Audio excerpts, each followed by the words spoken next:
Bonsoir à tous, bienvenue dans ce 18e émission du Bistrot d'Aller LOSC saison 3. Bienvenue dans cette émission qui est proposée à tous les supporters du LOSC et réalisée par les supporters du LOSC et notamment les Dogs du Net et le site Aller le LOSC. Une émission hebdomadaire tous les mardis soirs en direct à cette heure-ci.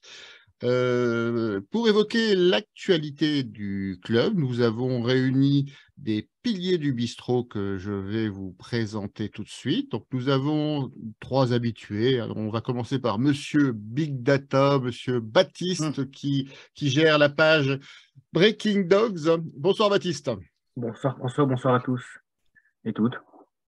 Vous le reconnaissez également, donc c'est notre supporter de la région de Dunkerque. Donc il s'agit de Georges. Bonsoir Georges. Bonsoir François, bonsoir tout le monde. Son origine est trahie par le drapeau qui brandit derrière sa silhouette. C'est Lorenzo donc, qui anime le compte Twitter Dogs Italia et le compte Instagram également. Bonsoir Lorenzo.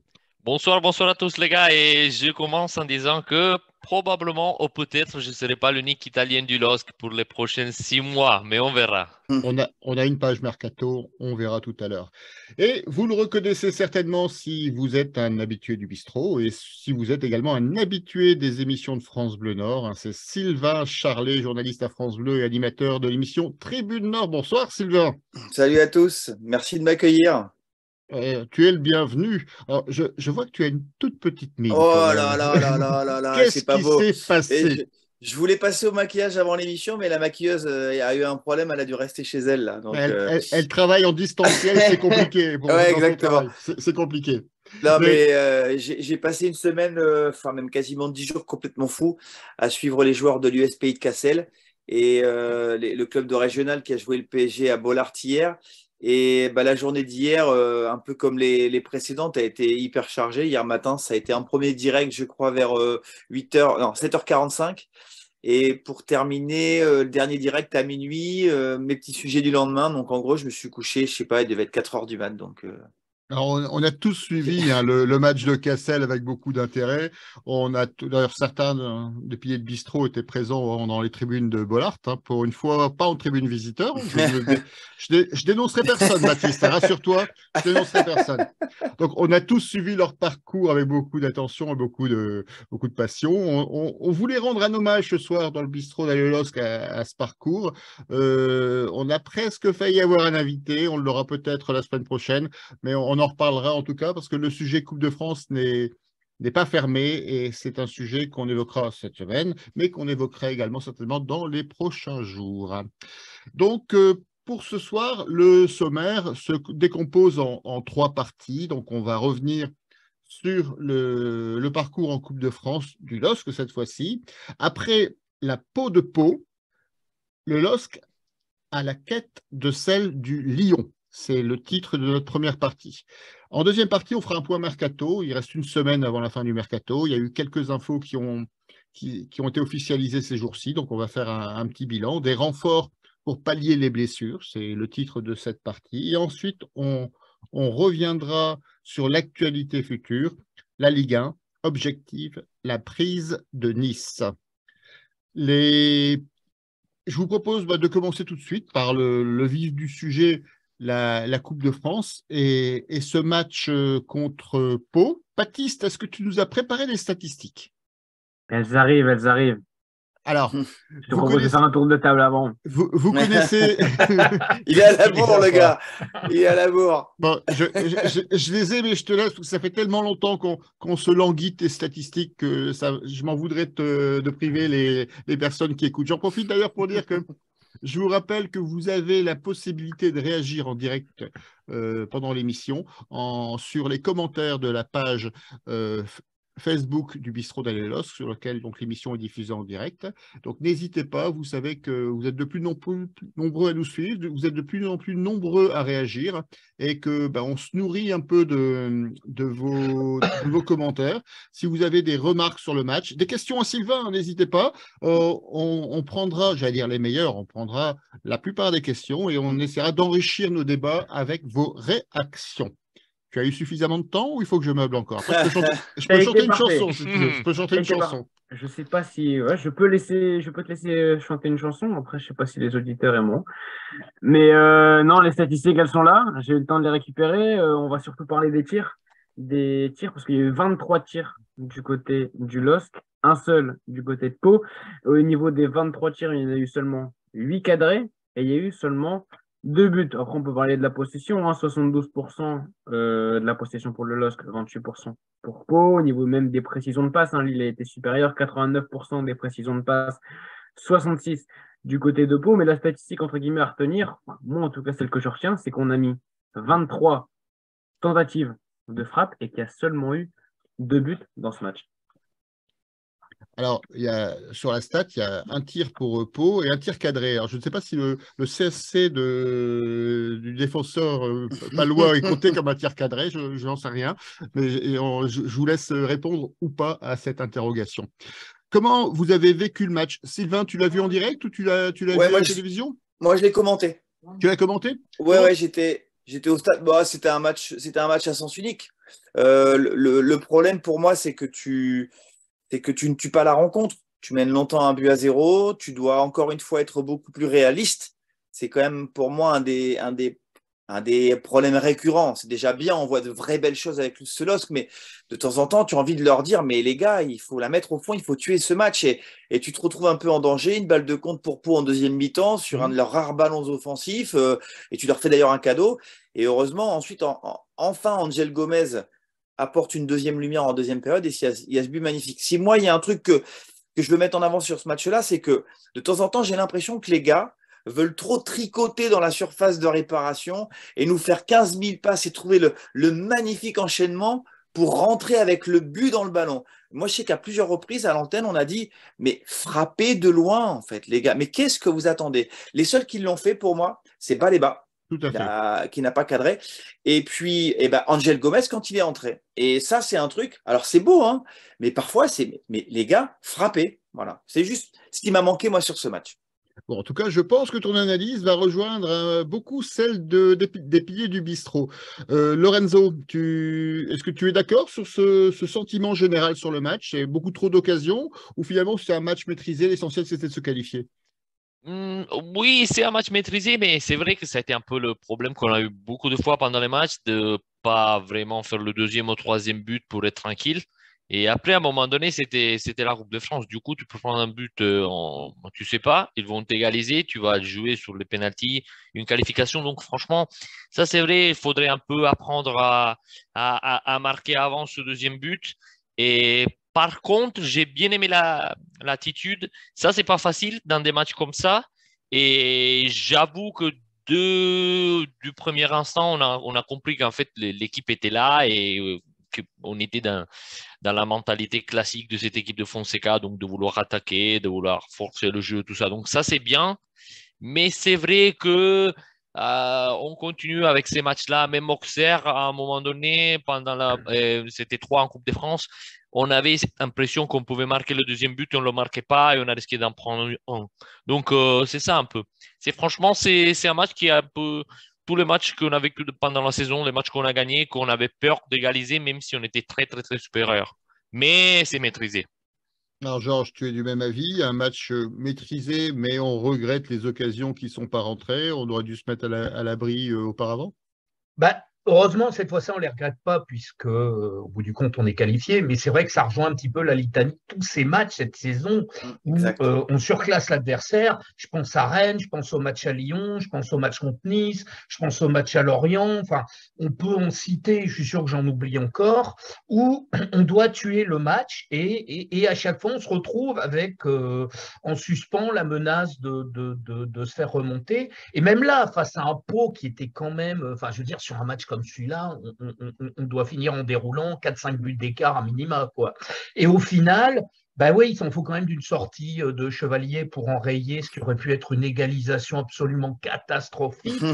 Et ce qui fait que même quand on surclasse une équipe comme celle-là, il y a la frayeur de se dire merde, finalement on a tué le match à la 80e minute, en effet sur un but d'extraterrestre d'Angel Gomez, mais ça interpelle quand même sur oui, ce manque de réalisme dans la surface qui est… Alors, là, pour le coup, c'est vrai que les mecs avaient tendance à tricoter, je rejoins Sylvain. C'est pas forcément le cas, mais à chaque fois, on sent une espèce de truc qui fait qu'offensivement, je sais pas, il y a un emballement, il y a un truc, mais en tout cas, bon, pas de regret au final parce qu'on passe, mais pour moi, beaucoup d'inquiétude parce que je me dis cette année que pour disposer des adversaires, il faut vraiment être beaucoup plus fort qu'eux, quoi. Alors, il y a beaucoup de réactions sur les réseaux sociaux. Vous êtes en tout cas en pleine forme parce qu'il y a aussi des interventions de qualité. Pierre Ambroise qui fait remarquer que dans le sommaire, il y avait un léger jeu de mots concernant la prise de Nice. Hein, bon, c'est absolument pas fait exprès, bien sûr. Non. C'est bien de le préciser. Voilà, tout à fait. Donc, déjà des commentaires sur Lyon, on y reviendra tout à l'heure. Donc, Live qui nous dit encore un poteau. Match maîtrisé pour Jonathan, mais on ne se met pas à l'abri rapidement. On a Pierre Ambroise qui dit rentrer dans le but avec le ballon. On a Gérard qui nous dit dimanche, nos Lillois n'ont fait que tourner autour du pot. On commence les jeux de mots avec pot. On avait déjà commencé avec Michel Titeka la semaine dernière, mais là, vous êtes en pleine forme. Et on a eu du pot qui marque un CSC, bien sûr, avec un pot PAU. Donc voilà, vous êtes en forme, continuez. Baptiste, tu as sorti des statistiques, mais globalement, sur le fond du match, tu l'as vécu de la même façon? Tu as des remarques particulières? Non, je vais rejoindre, entre guillemets, je vais tenter de compléter parce que moi, dans ce match, alors, on sait que c'est la Coupe de France, hein, la Coupe de tous les possibles, on l'a vu hier, mais je m'attendais à une qualif du LOSC. Je parlais d'ailleurs au micro de France Bleu. Je leur disais, voilà, il faut vraiment qu'on soit efficace devant le but. Et c'est vraiment sur ça. Le match, comment je vais le juger, je veux qu'on soit efficace devant le but. Et là, quand sur les stats, 23 tirs, 8 cadrés, seulement 2 buts. Et encore, il y a un but contre Champan. Bon, je pense que Rémi Cabella la met derrière. Mais c'est vrai que ça me plaît pas tant que ça, sachant que le match d'avant contre 3, on en met quand même 5. On est efficace devant le but et on se dit, tiens, la série d'efficacité, entre guillemets, s'est lancée. Donc moi, dans ce match, je retiens 2 côtés positifs. Comme l'a dit Sylvain, Gomez, il s'est tiré. Donc déjà, ça c'est bien, c'est qu'il s'est tiré parce que cette saison, je ne l'ai pas vu tirer beaucoup. Et il s'est tiré de loin. Alors au lieu de rentrer dans le but, Voilà. tirer de loin. Voilà. Pourquoi pas? Et j'ai découvert C'est le aussi… premier but, j'imagine, non? En frappant de loin cette année. Parce que moi, je ne m'en rappelle pas. Une frappe de loin, tu as raison. Hein. J'ai pas le souvenir d'avoir vu une frappe de loin. En dehors de la surface, moi, je pense que c'est le premier cette année. Bah, le premier, Benjamin André contre Auxerre. Ah oui, ouais. Ah ouais, bon, c'est-à-dire que le premier date de 30 secondes en première journée. C'est vrai que et depuis, peau de chagrin, ouais. Et ouais, pour compléter aussi, j'ai découvert et ça m'a surtout confirmé dans mon idée que Zegrova a enfin découvert l'existence de deuxième pied qui est son pied droit. Et encore. Ouais, et encore. C'est vrai qu'il y a encore quelques perfections, mais au moins il l'a découvert. Ouais. Et j'étais surtout très heureux, c'est qu'en conférence de presse, donc ce même Edon Zegrova admet que l'objectif pour le LOSC en Coupe de France, c'est la victoire finale. Donc ça, entre guillemets, ça me plaît parce que la Coupe de France, c'est toujours un trophée particulier. La Ligue 1, ça joue en 38 matchs. La Coupe de France, ça joue en beaucoup moins. Et c'est le chemin le plus rapide vers l'Europe. Donc c'est vrai que j'aimerais bien gagner cette Coupe de France au Stade de France. Je voudrais réappuyer un point sur ce que disait Baptiste, conforter exactement. Le CSC palois, c'est pas un but de casquette, c'est pas un but hasardeux, c'est un but où il y a une construction formidable et c'est un aboutissement, c'est-à-dire que des fois on a des cadeaux de l'adversaire. Là, pour le coup, le mec peut pas faire autrement que la mettre au fond parce que il y a un bel enchaînement de Zegrova, il y a un super pressing des attaquants et notamment de Cabella qui est à l'affût, ce qui fait que faut pas non plus. Je sais qu'il y a CSC quoi. Celui-là, c'est la construction d'une occasion qui aboutit tout à fait normalement et on ne peut pas mettre ça sur le compte du hasard ou de la chance, quoi. Mais en fait, Zegrova, sur ce coup-là, il a surpris tout le monde. Hein. On est tellement habitué à le voir partir pied gauche que là, il part sur son pied droit. Et je crois qu'il la touche une fois du pied droit quand il déborde, 1 ou 2 fois. Mais je me suis dit, waouh. Et je pense que le défenseur, il lui laisse ouvert parce que je suis persuadé qu'il doit se dire, il n'ira pas en fait. Et en fait, il y va. Et c'est vrai que sur ce coup-là, Zegrova, tu dis, bon, ok, chapeau, gars, mais ça doit t'aider à poursuivre dans un développement d'un jeu beaucoup plus surprenant, en fait. Parce que tu sais que Zegrova, il prend la balle, il va rentrer intérieur sur son pied gauche, il fait tout le temps la même. Moi, je me demande, mais on en parlait sur l'antenne, mais qu'est-ce que tu fais à l'entraînement, en fait? Est-ce que tu bosses ton pied droit, en fait? Qu'est-ce que tu fais? Ou est-ce que tu es un gaucher exclusif du premier jour ou dernier jour de ta vie? Visiblement, il a un peu travaillé son pied droit cette semaine parce qu'il a, il a réussi à faire cette action, entre guillemets. Oui, mais il sent de pied gauche, rappelle-toi. Je crois qu'il sent de pied gauche. C'est vrai, c'est vrai. Ouais. Mais c'est clair que si, en tout cas, il veut profiter de l'absence d'Adamounas pour prétendre une place de titulaire, il faut absolument qu'il diversifie son jeu parce que Exactement. là, maintenant, il est connu par toutes les défenses de Ligue 1 et il a peu de chances, finalement, de mettre un but ou d'être dangereux s'il continue toujours à faire exclusivement les mêmes actions. On parle justement de Zegrova, on parle de joueurs individuels. C'est peut-être le moment de passer au top et au flop. Alors, qui veut commencer? Lorenzo, tu commences par tes top et flop? Zegrova, moi, je le mets dans les tops quand même. Je trouve qu'il a fait un bon match, un match complet. Ça fait le deuxième. Et Georges, ça fait 2 semaines qu'il le dit. Même si j'avoue que contre 3, ça a été difficile commenter le match de Zegrova avec Baptiste derrière au stade. Mais à part ça. Et... non, mais je le trouve bien. Et après, je mettrai aussi Baleba parce que je pense que lui, il continue vraiment un bateau droit pour un vraiment un futur très, très, très promettant. Donc, je mets les deux. Mais après, toute l'équipe, même André, il a fait son classique match complet. Font qui revient. Flop, il y a eu un ou deux trucs d'Alexandro qui continue un peu à être bizarre. Même il est un peu inquiétant. Ouais. Même contre une équipe de Ligue 2. Moi, je continue à le dire. Comme j'avais dit la semaine dernière, et ça fait longtemps, Sylvain, c'est que moi, au début, je le voyais un défenseur avec physique. Donc, je dis, OK, ça va, il est costaud. Mais on commence à voir qu'il y a quelque chose qui manque au niveau de la qualité. Et à ce niveau-là, pour le niveau que le LOSC de Fonseca veut avoir pour défendre, et après pour reconstruire le jeu, il y a quelque chose qui manque. Mais voilà, c'est ça. Donc, je mettrai lui et pas d'autres, franchement, parce que je trouve que voilà, bien. Même le jeune qui est rentré, Macabé, je le mets dans les tops, dans le sens que il a fait son premier match, donc c'est quelque chose quand même de positif que quelqu'un du centre de formation, il revient comme ça. Baptiste, est-ce que tu veux réagir à ces top et flop? Est-ce que tu veux nous faire part de tes listes à toi?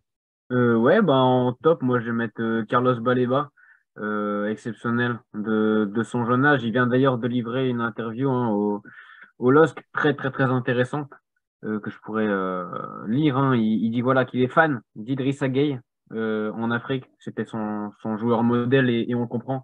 Un milieu box-to-box, c'est lui qui fait peur aux défenses. C'est lui voilà qui enchaîne les frappes de loin. On parlait d'André Gomes tout à l'heure, mais voilà, il a tenté sa frappe. Il n'a pas peur et de son âge, c'est vraiment exceptionnel de ce qu'il fait. On dirait déjà qu'il a une superbe assurance. Alors que voilà, il y a 6 mois, il était encore en réserve, ce petit Carlos. Et en flop, je vais mettre l'animation offensive, leur qui a été très bonne, hein, je ne dis pas, mais qui, comme j'ai dit tout à l'heure, a manqué d'efficacité. Et ça m'empêche toujours de bien dormir. Voilà, tu n'aimes pas le tricot, Baptiste, c'est ça? Non, je déteste ça. Bon, Georges, est-ce que tu as un avis différent ou tu vas dans ce sens-là? Non, on a vu à peu près le même match. Hein. Moi, c'est je voulais revenir dessus parce que c'est vrai que un joueur qui a fait une carrière sur un geste unique, je pense qu'il n'y en a qu'un seul dans l'histoire du football, il s'appelait Garrincha. Mais d'une part, c'était un joueur d'exception. Mais Robben aussi. Robben, je pensais que tu allais dire Robben. Robben aussi, mais Robben, il y avait quand même quelques petites variantes quand on regarde. Garrincha, c'était. Mais avec deux nuances. Donc, d'abord, même pour Robben, c'est le cas, ce sont deux joueurs absolument exceptionnels. Et en plus, je pense qu'à l'époque de Garrincha, peut-être que la vidéo était moins scrutée et moins. Voilà. Aussi. Là, le problème, moi, j'ai souvenir, Clermont, et que Zegrova, le ballon, j'entendais le gardien qui gueulait tout de suite à son intérieur. Et même à Clermont, il pouvait marquer. Voilà. Parce qu'il est pas assez loin.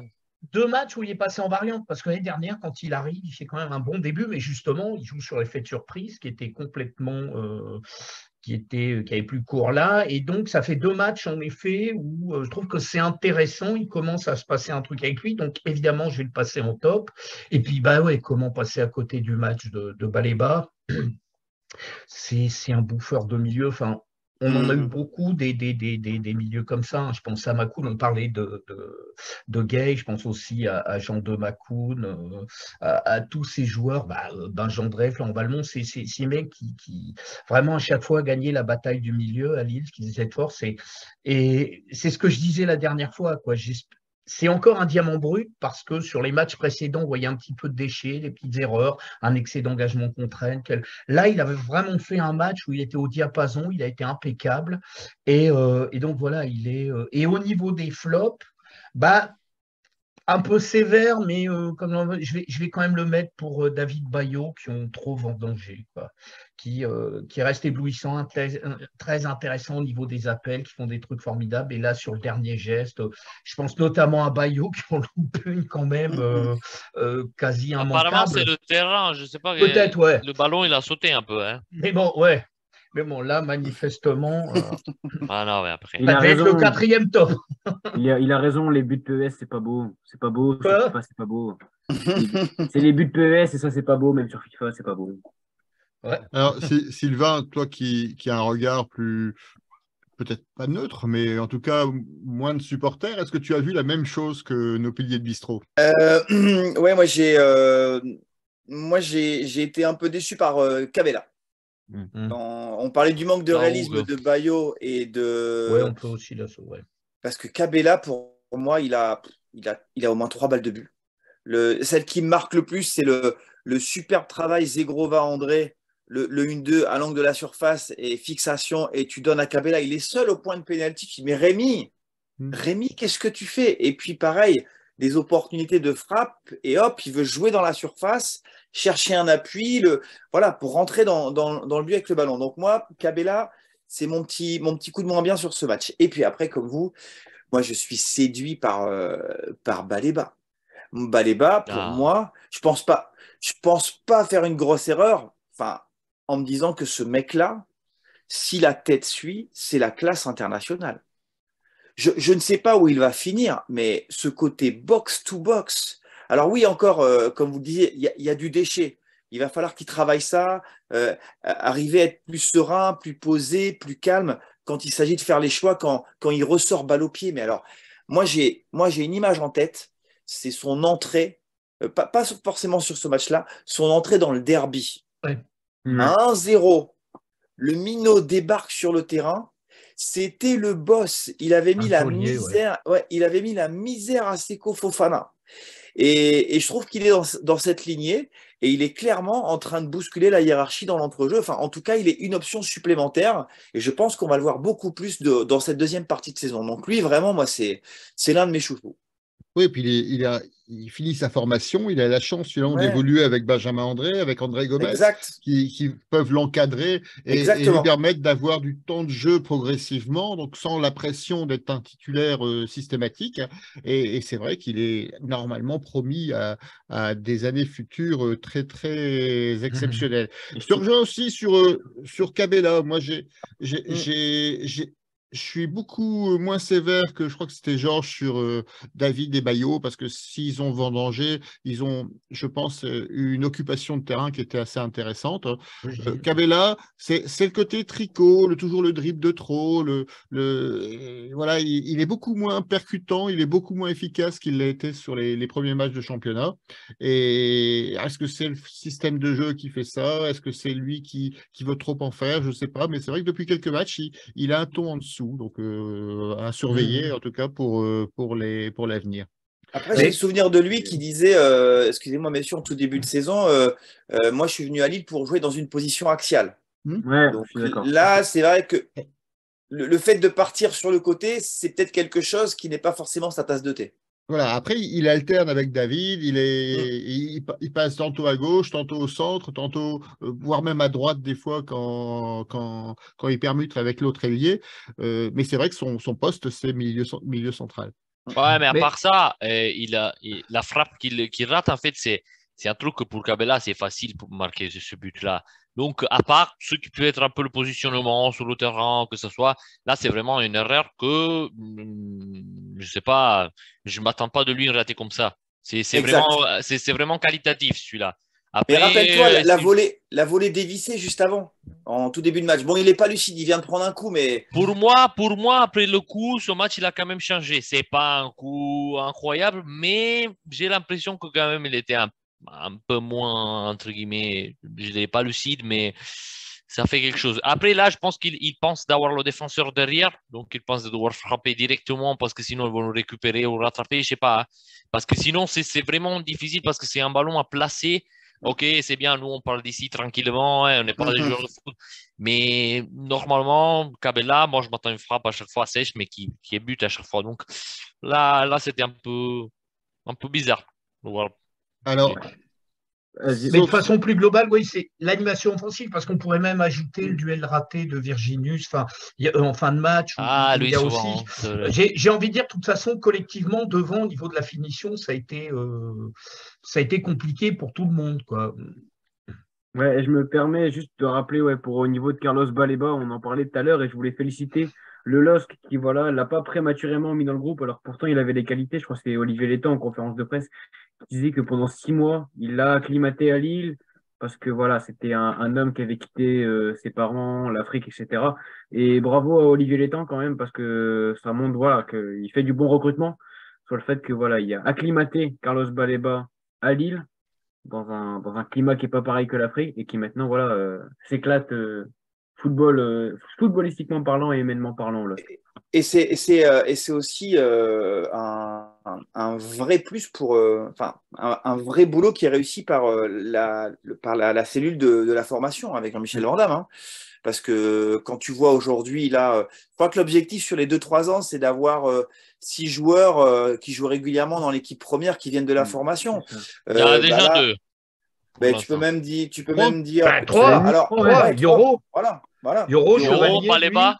Ah, Ben, Chevalier, c'est vrai. Ah oui, bon, Chevalier, c'est voilà, bon. et Ah, mais ouais. lui, pour bah moi, oui. désormais, c'est Eh, un titulaire. c'est déjà un cadre. Oui, oui. C'est déjà un boss. Bah oui. Le petit Maccabée, je ne sais pas ce que ça va donner. Van Damme a l'air optimiste pour la suite, mais déjà là, voilà, je trouve que ça conforte les choix, les derniers choix des dirigeants et c'est bien, ouais, c'est hyper intéressant. et puis Parce que surtout, tu, on en tu a parlais. vu. Après, je ne Ouais. sais pas si c'est vraiment voulu, dans le sens que je veux pas être méchant, mais à un moment donné, on sort les Yoro et les Baleba parce qu'il n'y a pas d'autres joueurs. Dans le sens, bon, il n'y a même pas l'argent pour les acheter. C'est bien, et on a la chance d'avoir des joueurs qui sont vraiment, ils sont à un niveau élevé. Mais est-ce que ça serait la même chose s'ils allaient chercher le joueur ailleurs? Ça, Bah, je Oui, sais en mais pas. fait, on parlait de basculement de la hiérarchie pour Baleba, qui est en train de le faire.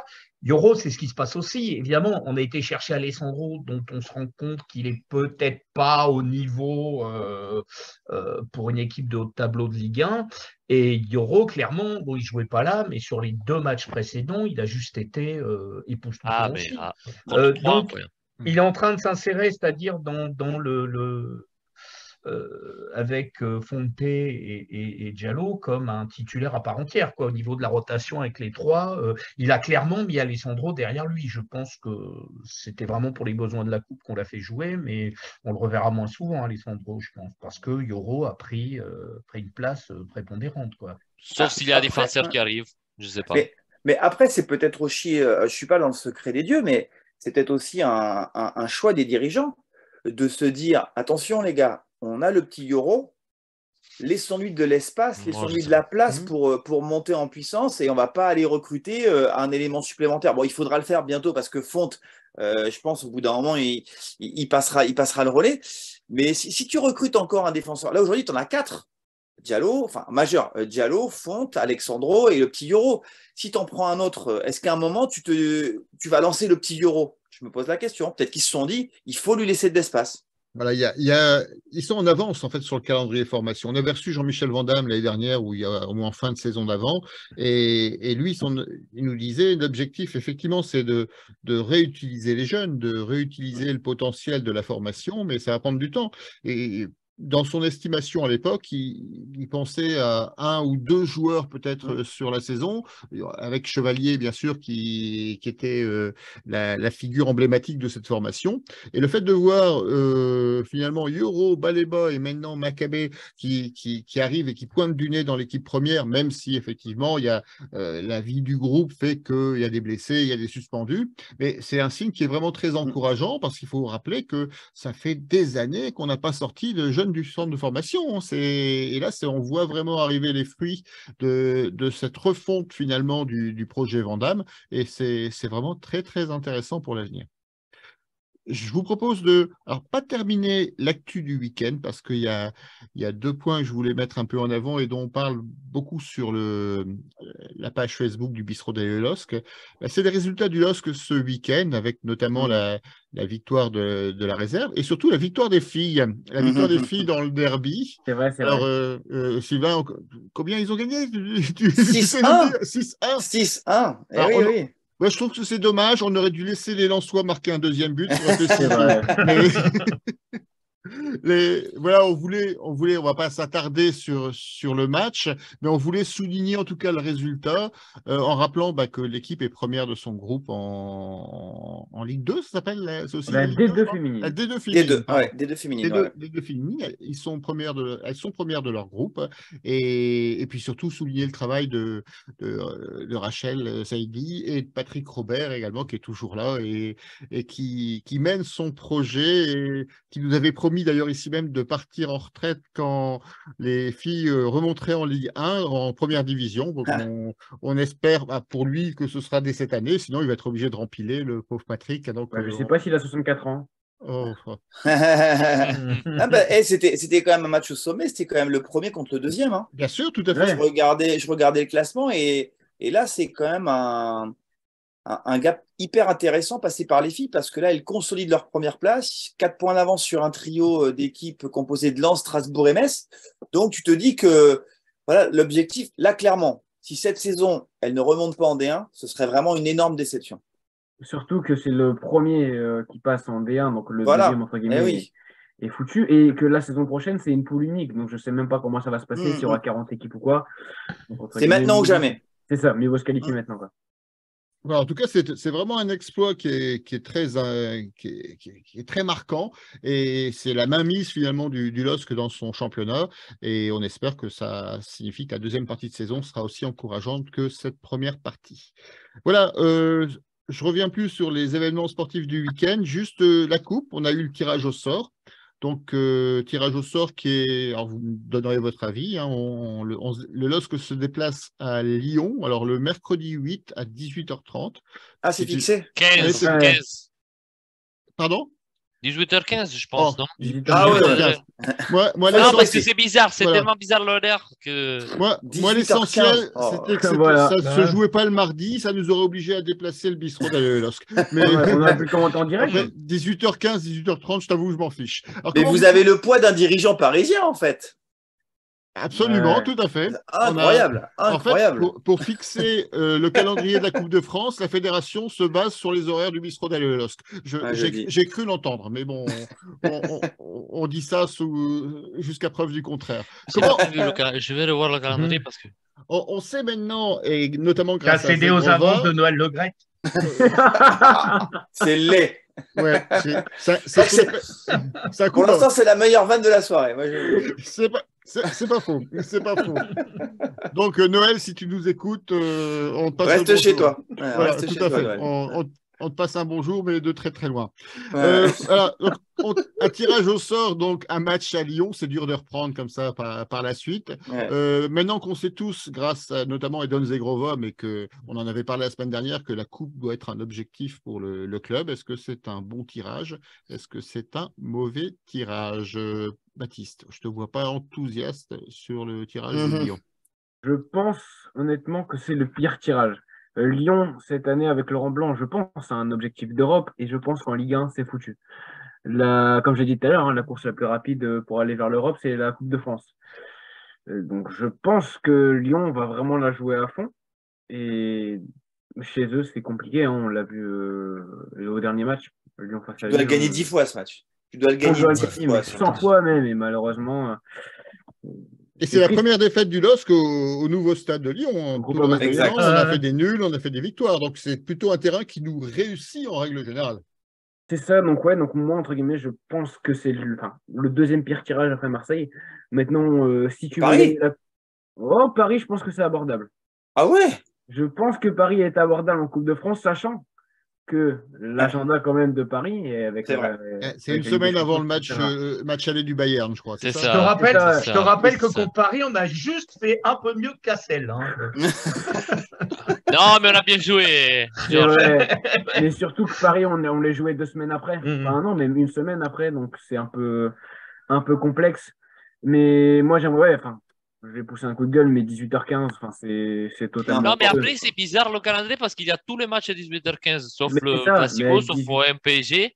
Ah, mais Et- c'est que c'est pas encore fixé alors. Et tout Non, est non, fixé. non. Tout est fixé. Tous les matchs sont à 18h15, sauf Sauf Lens Paris-Marseille qui joue le le soir. jeudi. Et Lens joue du jeudi. Alors, je veux bien savoir. Lens le mais jeudi. Lens Oh, joue ouais, le ouais. jeudi. Donc, mon coup de gueule, ouais, il est surtout sur l'horaire. Puis, encore une fois, jouer sur une chaîne payante, la Coupe de France, quand on va le voir dans son petit club à côté, le voir sur Beansport. Alors, même si c'est sur Eurosport la saison passée, mais là, le voir sur Beansport, c'est toujours chiant, voilà, de voir des matchs, entre guillemets, encore sur une chaîne payante, alors qu'ils pourraient être gratuits. Alors, on a des réactions déjà. Jean-Marc qui nous dit Lyon à Lyon, c'est difficile, surtout avec un certain dirigeant qui met c'est la dur. pression sur C'est l'arbitrage. dur. On a Trifred qui nous dit non, ce n'est pas le pire tirage. Le pire, c'est PSG, Marseille ou Lens qui sont en pleine bourre. Là, ça reste abordable. Et Georges, quel est ton avis sur ce tirage? C'est plutôt Bah, positif ou négatif? Moi, à titre personnel, c'est ce que j'évoquais. J'ai vu jouer Lyon à plusieurs reprises. D'abord, le match qu'on fait là-bas, qu'on doit gagner largement. J'ai vu Lyon faire une paire de matchs. Vraiment, cette année, j'étais à chaque fois consterné par l'extrême faiblesse du fond de jeu. Je me souviens même du match à Lens, par sous le contrôle de Sylvain, mais je crois qu'ils avaient été. C'est Anthony Lopez qui leur sauve les miches jusqu'en fin de match. Ils sont d'une faiblesse abyssale. Alors, mauvais. La seule crainte que j'ai, c'est qu'éventuellement, sur cette fin de mercato, ils puissent surblinder un petit peu et dans ce cas, faire de la Coupe de France un objectif. Mais sur ce que j'ai vu de ce Lyon-là, alors, moi, le seul truc qui me fasse peur, comme d'habitude, c'est le manque de réalisme lillois, c'est de revivre le remake du match de championnat. Mais je pense que si on est rodé, si on est opportuniste, si on fait des matchs comme ceux qu'on a fait contre Troyes, il n'y a pas de problème. Je veux dire, sincèrement, moi, les Lyonnais, pour souvenir, le match qu'on a eu à Clermont, j'ai trouvé beaucoup plus difficile que celui qu'on a eu à Lyon. Donc, oui, non, il y a d'autres tirages qui, moi, à mon avis, étaient beaucoup plus évitables. Moi, je rajouterais même Lorient. Je pense que peut-être qu'il vaut mieux Lyon que Lorient.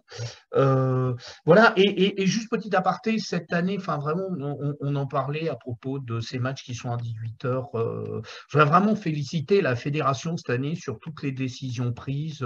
Je repense aussi au match à rejouer Sainte-Anne, Ouascal. Je sais, moi, aujourd'hui, que si je suis dirigeant d'un club, que mon équipe est menée 3-0, j'ai envie de provoquer une bagarre générale. Ce sera rejoué. C'est n'importe quoi. N'importe quoi.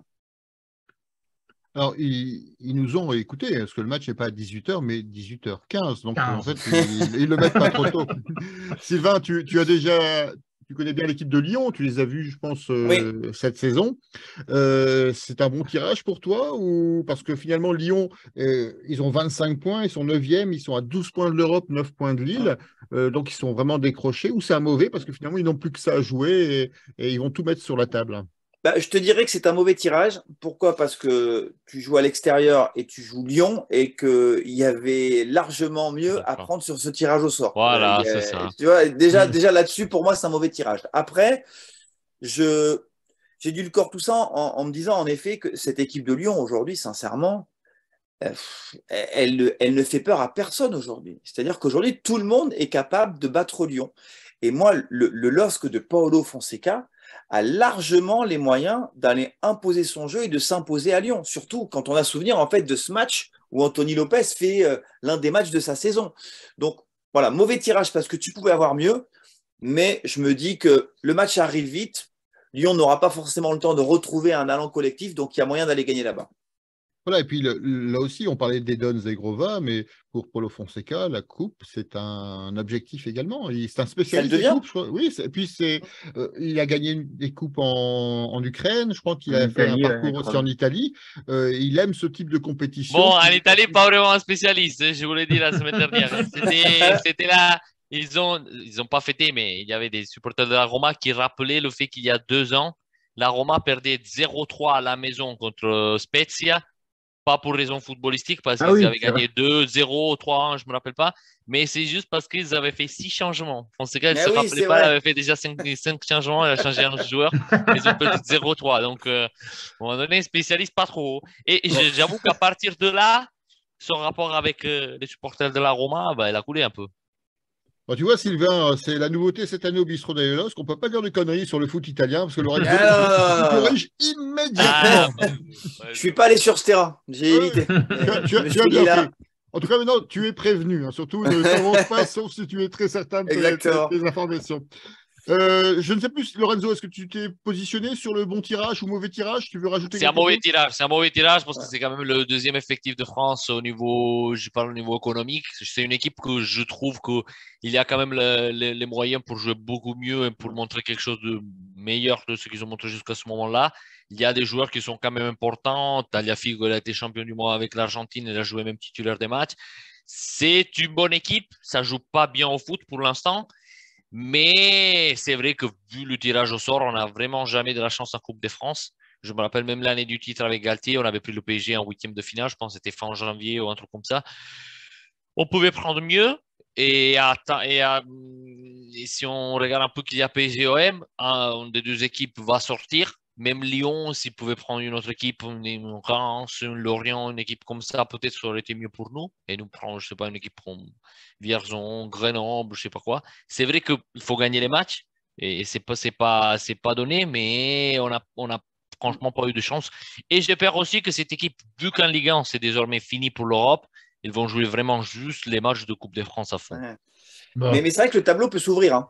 Si tu passes ce tour-là. Ben voilà. Je vais répondre à Lorenzo quand même. Ça, vrai. Lorenzo, tu as voulu voir Vierzon et on a vu Lyon. Ah non, c'est... J'ai préféré Noël Le Graët. Mais validé quand même. Bon, d'ailleurs, je me permets, parce que je parlais tout à l'heure de la programmation, mais le seul avantage qu'on aura, c'est qu'à 18h15 sur la 1, c'est bouché et que le match, on ne le verra pas à la télé, mais on pourra écouter Sylvain Charlet sur France 2. Exactement, voilà. Nous y serons. Alors, il y a dernière réaction, donc Gildas, une honte ses horaires, cette année c'est la totale, à domicile récemment 17h un lundi, 13h un dimanche, 19h un mercredi et maintenant 18h15 à Lyon. Et on a Trifred qui nous dit jouer des grosses équipes au début, c'est pas plus mal, avec le tirage des 8e, beaucoup de grosses équipes vont passer à la trappe, donc il revient sur ce qu'on disait à l'instant. Ça aussi. Et Gildas qui nous rappelle que s'il faut 15 occasions pour en mettre une au fond, ça va être compliqué comme en championnat. Et Olivier qui termine en disant que les supporters lyonnais ont encore moins apprécié ce tirage au sort que les supporters du LOSC. Ça aussi. Visiblement, ils craignent beaucoup le LOSC sur cette rencontre. Voilà, je vous propose de passer à la deuxième partie de cette émission. Il est déjà 21h15. Deuxième partie consacrée au mercato hivernal. On a appelé ça des renforts pour pallier les blessés. Il nous reste une semaine pour trouver des solutions de remplacement, si solutions de remplacement il y a. Sylvain, toi qui côtoies le club aux conférences de presse, je suppose que le sujet mercato est évoqué systématiquement. Est-ce qu'il y a des informations qui circulent ou pas du tout? Non, sur les confs, rien de rien. Et après, je vous avouerai que c'est vraiment très, très compliqué. Après, je suis pas au quotidien avec les dirigeants du LOSC. Donc, pour travailler sur le mercato, il faut vraiment être au quotidien avec ces personnes-là. Il faut être aussi en lien avec les agents de joueurs. Et je vous avouerai que je subis un peu cette actualité. Mais c'est un sujet sur lequel les dirigeants bottent en touche. Moi, je sais que ces derniers jours, sur le sujet Costil, forcément, j'ai pris mon petit téléphone et j'ai envoyé un petit texto au président Olivier Létang. Bon, après, il m'a pas menti, mais il m'a pas fait de révélation. Il m'a simplement dit, voilà, aujourd'hui, il n'y a rien de concret sur Costil, alors qu'il y avait du concret. Tout se passera seulement si Jardim quitte et à ce moment-là, on lui cherchera un remplaçant. Donc voilà, c'est des dossiers assez complexes. Et là, Je vais pas vous faire de révélation ce soir là-dessus. Hein. Là, je vais subir encore l'action. Eh bien, tant pis. Hein. Par contre, avant d'évoquer les pistes et les rumeurs, finalement, sur ce mercato, il y a 3 pistes essentielles. Bon, on a 4 si on considère le remplaçant de Jardim, mais on a un Goodmanson qui s'est blessé. On ne sait pas encore si c'est une blessure. Apparemment, les dernières nouvelles sont plutôt optimistes. Apparemment, c'est pas si grave que ça. On a Goodmanson qui s'est blessé. Enfin, en tout cas, depuis le début de saison, on a quasiment en titulaire spécialiste du poste, on n'a qu'un seul joueur. Zedatka qui était prêté à droite, donc, et Ounas qui s'est blessé pour 2-3 mois. La question, c'est est-ce qu'il faut recruter à un de ces 3 postes-là ou à un autre poste? Alors, je m'adresse aux piliers des bistrots. Qu'est-ce que vous en pensez? Moi, je pense qu'il faut au moins 2 latéraux, de chaque côté. En plus, bon, je pense que les temps évoquaient la solution Wea en tant qu'arrière latéral. Je pense que le côté couteau suisse, j'ai lu un article manifestement, l'entourage de Wea se désespère un petit peu de le voir utilisé comme ça contre-emploi. Et je rappelle c'est bien, il assure un super boulot sur ce poste, mais c'est pas un latéral. Je pense qu'on a besoin vraiment de part et d'autre. On a Ismaili d'un côté, on a Diakité qui est pas mal, mais qui est encore un peu irrégulier pour moi. Je pense qu'on a besoin à droite d'un vrai confirmé et à gauche, par contre, d'une doublure pour Ismaili, mais un mec qui tienne la route. Après Goodmanson, même s'il revient vite, je veux dire, on est quasiment au niveau d'une saison blanche. Je ne suis pas sûr que le mec reviendra à un niveau excellent avant quelques mois, quoi. Donc, oui, moi, au moins au niveau des latéraux, il faut faire quelque chose, quoi. Je rappelle tout de même que l'entourage de Timothée Weah, c'est Georges, son père, et président du Liberia. Ce n'est pas un avis qui ne vaut pas grand-chose. Baptiste. C'est pas avec Kevin Macron qu'on verrait ça. C'est pas faux. Baptiste, est-ce que tu rejoins l'analyse de Georges? Est-ce que tu vois d'autres postes à renforcer, en sachant que Olivier Létang, dans ses déclarations officielles, il dit on ne remplace que les partants, entre guillemets. Ouais, je suis entièrement d'accord avec ce que dit Olivier Létang, étant donné qu'on ne joue pas de Coupe d'Europe cette année. On joue un match toutes les semaines, donc pas besoin de prendre 3 latéraux à droite, 5 latéraux à gauche, ça ne sert strictement à rien et ça risque d'énerver le groupe. Mais oui, Georges a totalement raison sur le fait qu'il faut des latéraux. Alors, Timothy Weah arrière, moi j'y crois, hein. C'est un poste qui lui convient bien, il peut être offensif et défensif, un peu comme a été Maxwell Cornet. Il y a de ça 2-3 ans à Lyon. Maintenant, il nous faut quand même absolument des latéraux pour remplacer donc la blessure de Goodmanson, pour pallier au départ d'Hakim Zedatka. Et il y a aussi Bafodé Diakité qui, voilà, c'est bien beau d'enchaîner tous les matchs, mais je pense qu'à un moment, voilà, il va commencer à être fatigué, ce garçon, il va falloir le faire souffler.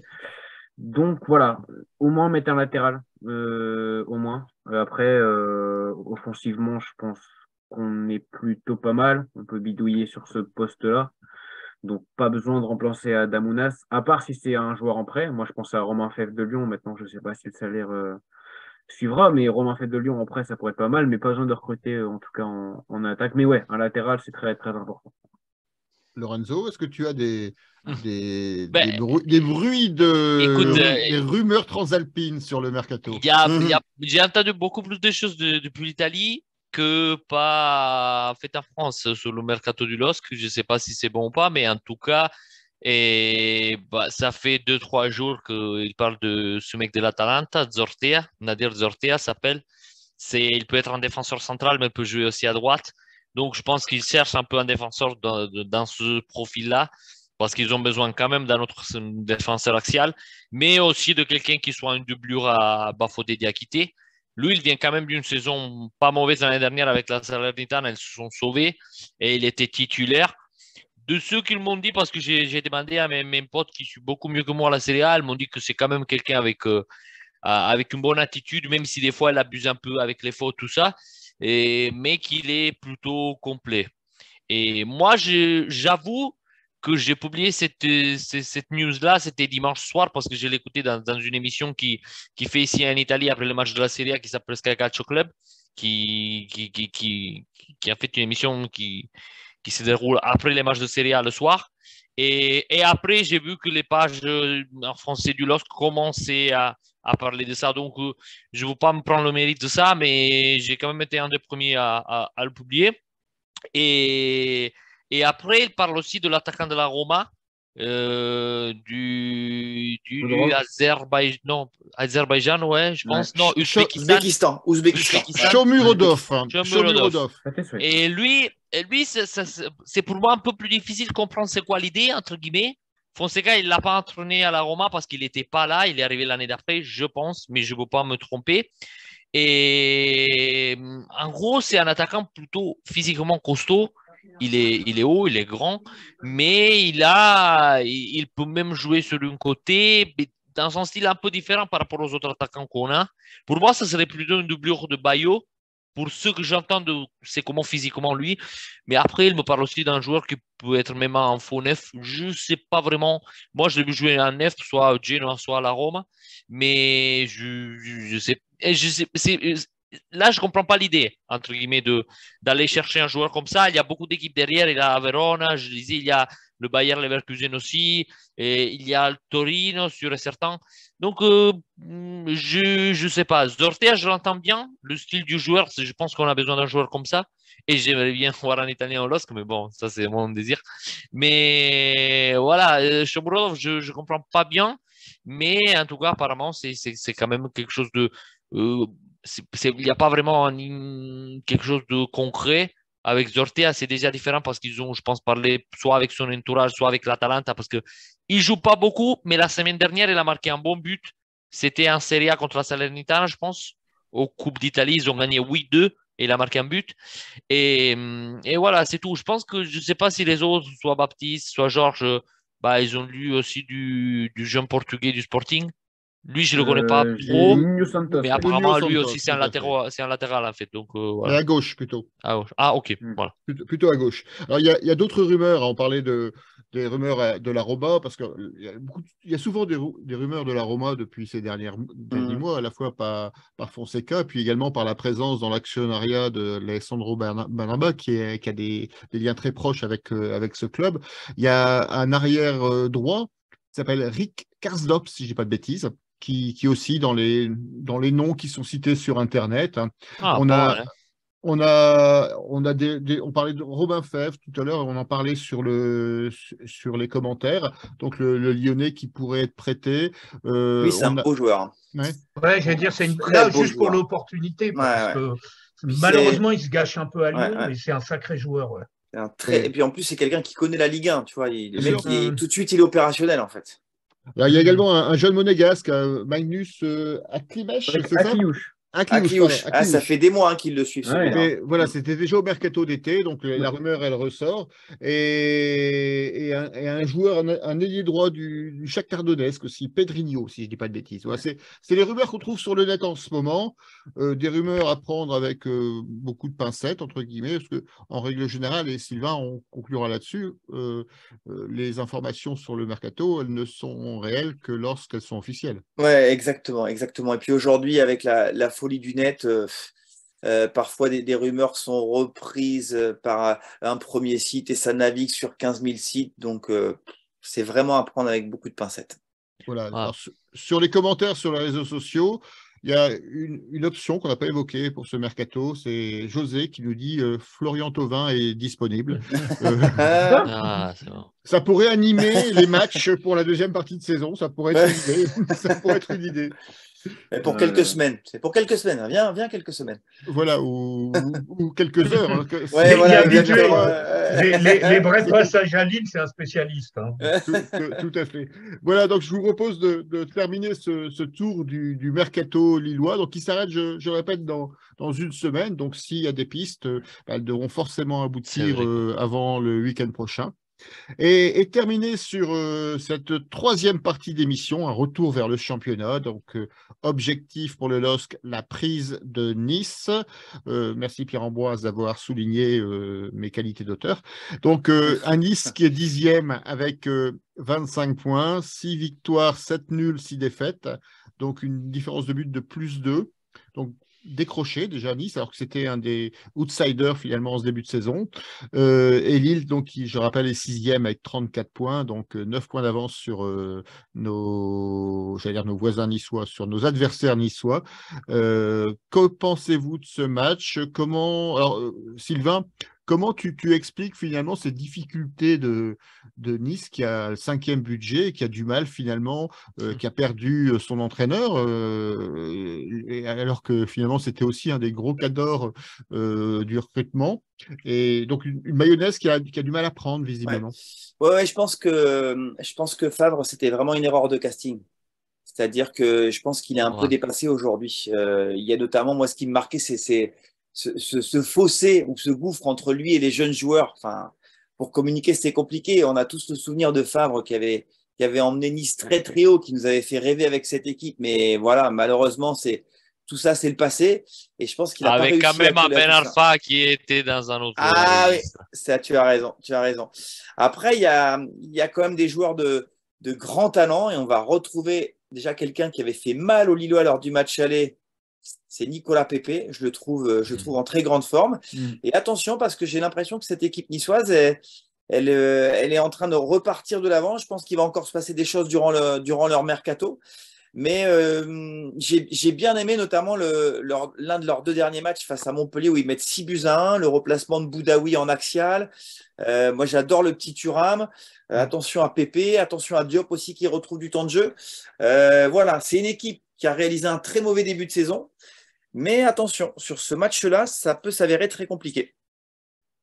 Alors, ça démarre en quart de tour sur les réseaux sociaux. Hein. Gildas, on est réussi rarement à Nice. Trifred, ne pas oublier le match aller où on a dominé de la tête aux épaules avant de concéder 2 pénaltys.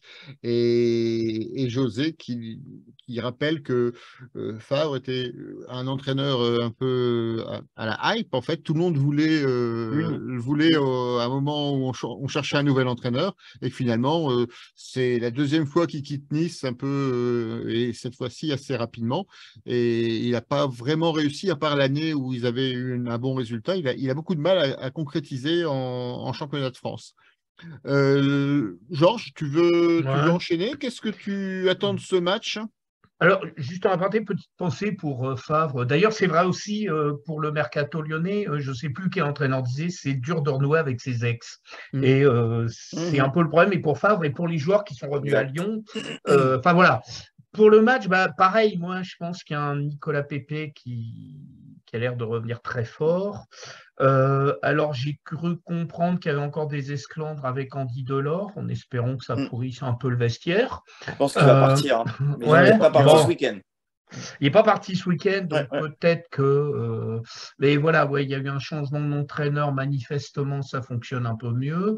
On sait que partant de là, tu l'as dit, 5e budget de France, c'est un effectif qualitativement et quantitativement très, très dense et très costaud.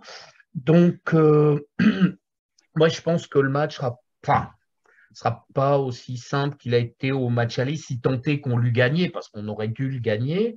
Mais bon, il y a un quoi faire, il faut y aller, quoi. Mais je ne vois pas ce match comme une partie de vacances. Ce ne sera pas Holiday en Nice. Validé. Belle tentative. Ça passe. Lorenzo, c'est un match Nice particulier. D'abord, c'est proche de l'Italie. En plus, c'est un match où il y aura beaucoup de piliers du bistrot qui seront présents, dont Lorenzo. Tu seras là. Moi, c'est un peu pour échapper le froid ici en Slovaquie parce qu'il a fait un week-end de neige. Donc, moi, je vois un peu le soleil de mer. Mais à part ça, moi, j'avoue que je pense d'avoir regardé 2 Nice LOSC ou 1, c'était quand j'étais sur Toulon, et c'était l'année de la Ligue des Champions de la 2e place, je pense, si je ne me trompe pas. Et on avait fait 0-0, ça n'avait pas été un gros match. Et en tout cas, moi, après la défaite de l'année dernière avec Galtier, et la défaite de cette année où on avait joué pour gagner, on avait perdu comme ça, ce match contre Nice, vraiment, pour moi, ça vaut comme un 8e de finale de Coupe de France, je dirais, dans le sens qu'il faut absolument le gagner. Je suis même content de le voir au stade parce que vraiment, c'est une équipe ça fait longtemps qu'on est quand même meilleur que Nice, cette année surtout. L'année dernière, bon, c'était le début de saison et c'était désastreux. Mais cette année, on devait le gagner, le match à la maison. Et ces 3 points-là, je continue à chaque fois à le dire, ça compte beaucoup sur notre classement parce que là, on serait à 37 points, ça serait déjà une autre histoire. Donc, faut le gagner pour le classement, mais surtout un peu pour se, entre guillemets, sportivement, je dirais, se venger pour ce qu'on a passé l'année. Et attention à Barclay, parce que ça, c'était vraiment un joueur qu'à un moment donné, il y a 4 ou 5 ans, on pensait que c'était vraiment quelqu'un de nouveau.